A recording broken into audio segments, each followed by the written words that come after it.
Now, your forecast first, sponsored by Matex Heating, Cooling, and Plumbing. Well, good evening to you. Coming to you live from the Matex Heating and Cooling Weather Garden. A great night out here as we look at the regional satellite and radar picture. Lots of sunshine, no issues here. Temperatures very comfortable with readings in the upper 70s and low 80s. You can see Danville, Champaign, Mattoon, Effingham, Watseka, Springfield, and Lincoln all at that 81-degree mark. Other areas, again, within a degree or two of that. This evening looks awesome. More great weather. Temperatures in the mid-60s. We're heading down to the 50s again for an overnight low. How about some rain? We could use some. We'll talk about when we have some of the forecasts coming up. WCIA 3 News. Now on WCIA 3 News. Interstate 74 in Vermilion County is shut down. I'll tell you what caused a deadly accident. A private investigator was arrested for having sex with an inmate. How jail officials know it happened. He lured me to give him my whole identity. Scams are going to a whole new level. How this one preys on those searching for a job. We begin with breaking news tonight. One person is dead after two semis crashed on I-74 this afternoon. Oh, I felt that heat. Oh, my God. It was a frightening sight on the interstate. That crash happened in the westbound lane right before the Oakwood exit around 3 o'clock this afternoon. WCIA 3's Jennifer Jensen is live in Vermilion County for us tonight. So, Jennifer, you've been out there for a while. What have you learned? Jessica, the Vermilion County coroner just told me one man died because of this accident. His name has not been released yet. Nobody else was hurt. I just talked to state police and they told me they know two semis collided in this accident. It was because of a minor accident on I-74 up ahead that caused traffic to slow down. That's when a semi smashed into the back of the trailer ahead of it and burst into flames. Traffic going east and westbound were shut down when this happened. They just now opened the eastbound lanes, and traffic is being rerouted westbound between 50th and Oakwood onto US 150. This is causing major traffic backups 4 miles in that direction. So state police are asking you to please use extra caution when you're driving in this area to prevent other accidents like this from happening. I will be out on the scene monitoring what's going on out here and bring you the latest details and updates as soon as I'm able to get them. Live in Oakwood, I'm Jennifer Jensen, WCIA 3, your local news leader. All right, Jennifer, thank you. One person was taken to the hospital after a rollover crash. It happened this morning east of Gifford. State police say 28-year-old Tavon Galladay ran off the road and overcorrected, lost control and hit a pole in the ditch. Galladay was seriously hurt. He faces several charges, including not having a valid driver's license and using the wrong lane. Here's an update to a story we first brought you on the WCIA 3 News app. Urbana police responded to a bomb threat at Carl Hospital this afternoon. Search dogs were brought to the scene. They were taken into the level 1 trauma center entrance. Police left the hospital just before 6. It's the second straight day police have been called to a bomb threat in Urbana. There was a threat yesterday at Walmart that ended up being a hoax. Police have made an arrest in a murder investigation in Decatur from back in September. They found 25-year-old Quanteris Dozier in Peoria today. He's wanted for the murder of Ashton Gray. He was killed on September 29th on East William Street in Decatur. A woman who was supposed to be helping an inmate was caught having sex with him. Rhonda Keach was arrested yesterday for public indecency. It was all caught on camera at the Macon County Jail. WCIA 3's Jamie Mays is live in the newsroom. So, Jamie, this happened more than once.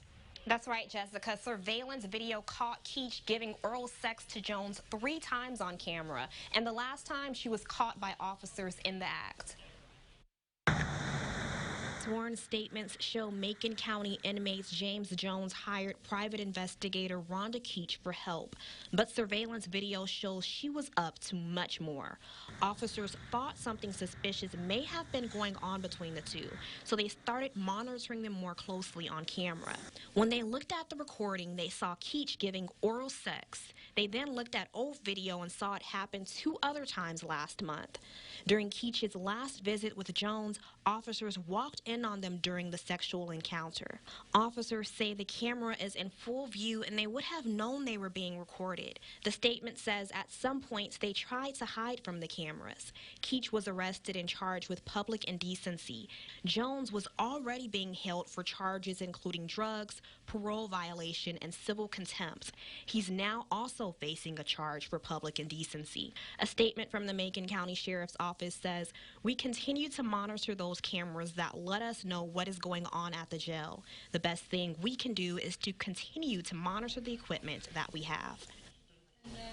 The Sheriff's Office says they will also possibly add more equipment to interview rooms in areas that are considered wide spots. Live in the newsroom, Jamie Mays, WCIA 3, your local news leader. Jamie, thank you for that report.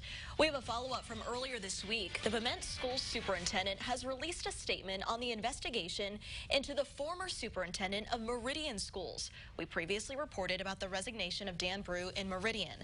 The Macon County Sheriff's Office is investigating. He also used to be superintendent in Bement. Today, their current superintendent, Sheila Greenwood, released a statement saying, quote, "Bement began investigating possible improprieties that he may have been involved in during his time with the district from 2009 to 2013, end quote. She says all information has been turned over to police and they have not commented on the ongoing investigation. A woman in Champaign says she got a job offer that turned out to be a scam. And now she wants the people who contacted her to be held responsible. WCIA 3's Courtney Bunting is here. So, Courtney, she's not the only one this has happened to. Yeah, Jessica, actually multiple people have been part of this. She applied to work at Holiday Inn through a job site, but then got an email which ended up being a fake offer. Now, the Holiday Inns in both Champaign and Urbana say they've been getting a lot of calls related to this.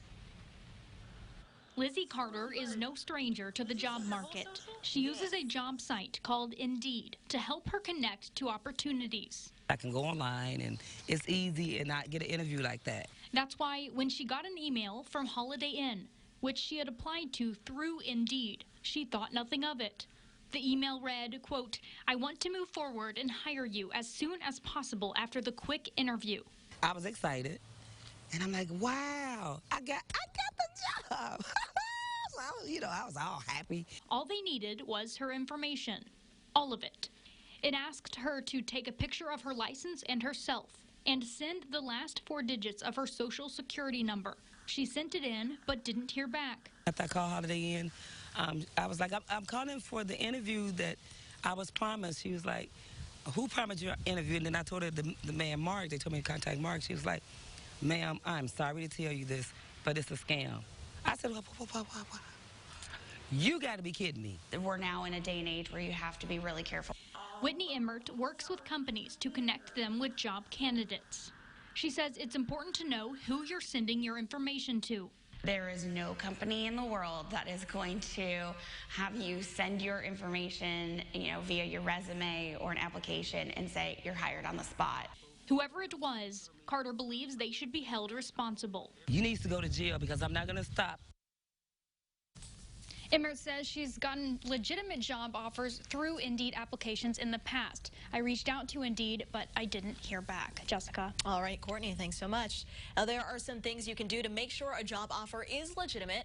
First, watch for typos. Scammers can get sloppy. Second, know that a company will not hire you without having a conversation with you unless they're working with a hiring firm like Express Employment. Third, if it seems too good to be true, it probably is.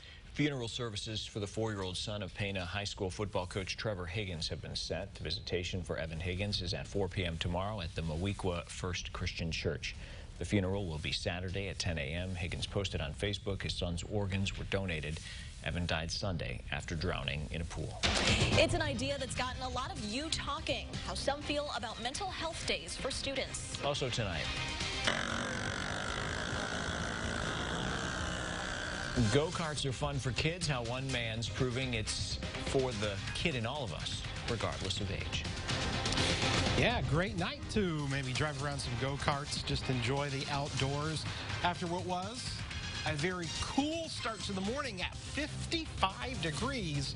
Now, we did warm up right at the average, which is 83. Could be a lot worse, though. Look at that record set back just 7 years ago in 2012 at 101 degrees. Coming back, we're talking about another cool night when things warm up and some small rain chances next.